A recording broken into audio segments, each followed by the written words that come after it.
His Excellency Muhammad Nasri Abdul Aziz, Minister of Tourism and Culture, Malaysia. His Excellency Tan Sri Dr. Ong Hong Peng, Secretary General of the Ministry of Tourism and Culture, Malaysia, and also SOCA leader.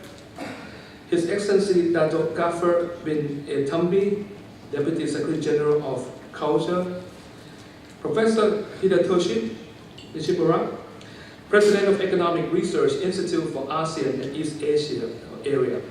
Distinguished participants, ladies and gentlemen, very good morning and welcome to the International Symposium on Stronger ASCC, Closer ASEAN. It is an honor and privilege to speak before this important event that brings together people of different disciplines and walks of life who take a keen interest on the ASEAN socio-cultural community to discuss and exchange ideas on framing the ASCC in the post-2015 era, more particularly on concrete ways forward. A few days from now, the ASEAN leaders will be formally announcing the launch of ASEAN Community, as well as the ASEAN Vision 2025. The coming together of ASEAN as one community will usher countless opportunities that will benefit the ASEAN peoples and now and in the future. We will celebrate the hard-won goals of community building that ASEAN has tirelessly pursued in the last 5 years. The promise of a community of opportunities in line with the ASEAN Vision 2025 depends on the collective strength of 3 interdependent pillars: the political security, economic, and socio-cultural. Along the way, the community will face many challenges such as persisting and emerging issues including natural disaster, transboundary, environmental and health problems, and other issues of crisis proportion. This will also put to test its collective resolve to do things together. But as the old proverb goes, a single arrow is easily broken, but not 10 in a bundle. So I am confident that ASEAN community will persevere to surpass the obstacles it will face collectively and in the spirit of the ASEAN way. The ASCC, as one of the pillars of ASEAN community, possesses a unique capacity to directly touch people's lives. It therefore has the capacity to pave the way for the people to internalize and sustain the gains achieved in the ASEAN community through increased sense of shared identity and destiny. Much has been achieved in this region on areas that matter to the lives of the peoples. For example, the proportion of people living on less than 1.25 US dollars a day has fallen from 1 in 2 persons to 1 in 8 persons in the last 2 decades. The net enrollment rate for children of primary school age rose from 92% in 1999 to 94% in 2012. And the proportion of urban population living in slums decreased from 40% in 2000 to 31% in 2012.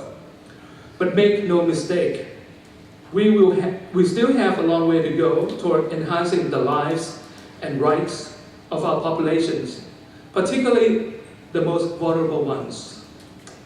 The implementation of the ASCC Blueprint 2009 to 2015 as part of the roadmap for an ASEAN community to 2015 provided us with a very valuable lessons, namely the need to prioritize and focus and resources in order to achieve practical implementation. Second, the need to enhance the ASCC monitoring tools.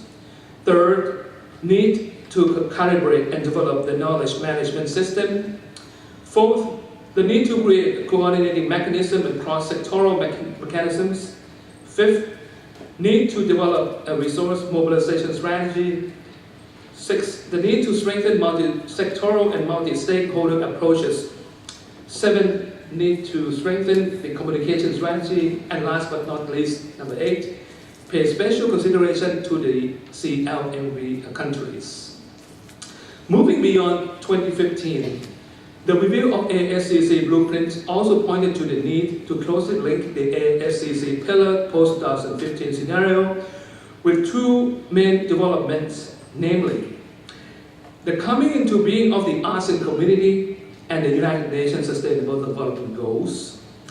These call member states and other development actors to act on key development priorities, such as ending poverty and hunger, addressing inequality, protecting the environment, and addressing the impacts of climate change.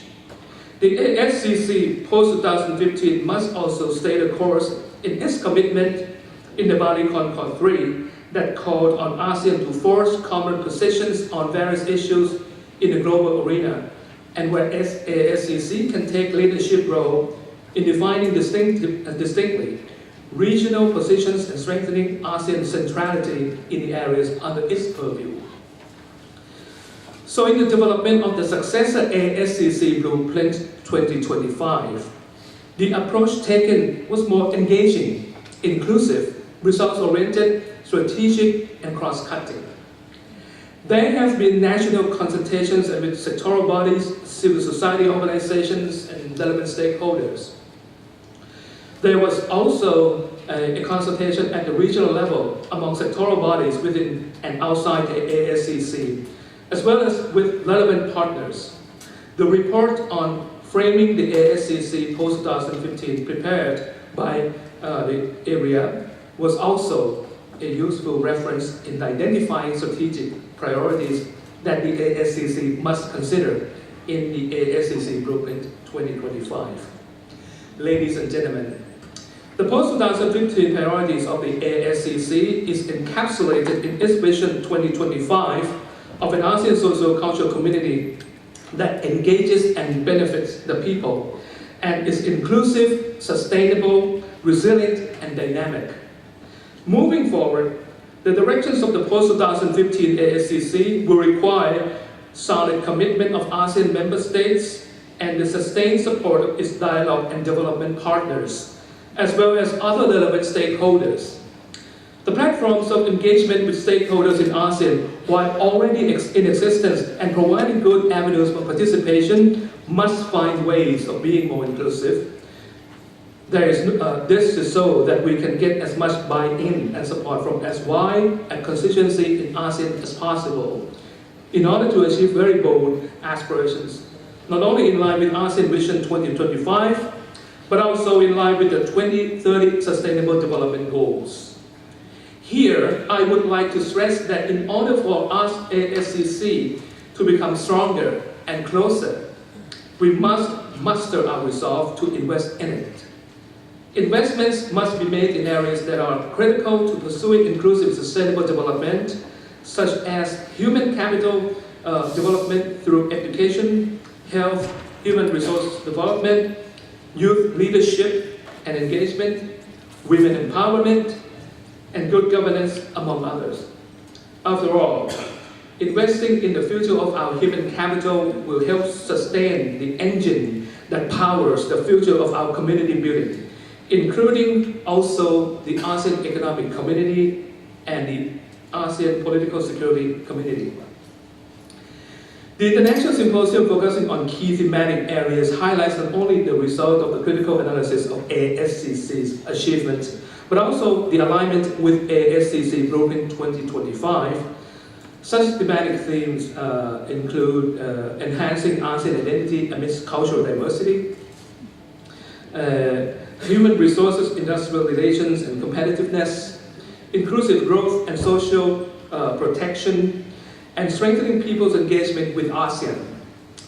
So on the part of the ASEAN Secretariat, I would like to thank AREA and the government of Malaysia for their initiative in organizing this international symposium.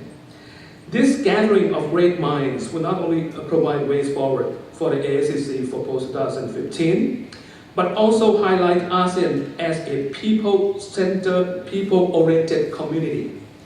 I hope that the symposium would yield fruitful discussions and generate great interest in the ASCC as a critical and equally important pillar of the ASEAN community.